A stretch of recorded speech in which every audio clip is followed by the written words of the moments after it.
Maaga pa lang, abala na ang bawat isa. Ang mga halaman ay inayos, nilinis at inihanda para sa mga darating na mamimili.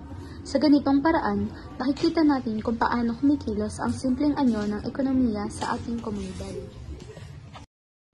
Juris, saan nilalagay itong mga halaman na ito? Yun sa gilid, para mas pantay tignan at mas makapili ang mga bibili. Habang inaayos nyo, ako na ang bahala sa presyo. Mas maganda kung may diskwente kapag marami. Oh, teka lang. Ang daming tuyong dahon dito. Baka madismay mamimili. Paglilinis mo na ako. Bawat isa ay may papel, may nag-aayos, may naglilinis, may nagbibilang, at may nagtatakda ng halaga. Ang gaganda ng mga halaman nyo. Magkano yung isa? 50 pesos po, kasama na ang kaso. Pero kung 2 piraso, 150 na lang po.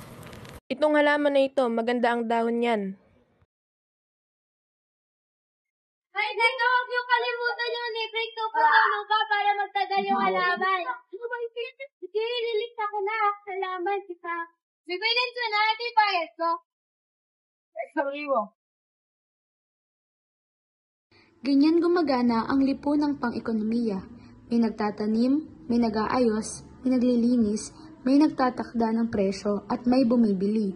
Sa maayos na pamamahagi ng produkto, natutulungan ang parehong nagbebenta at mamimili, tulad ng mga dahon na nahuhulog at muling bumubuo ng lupa.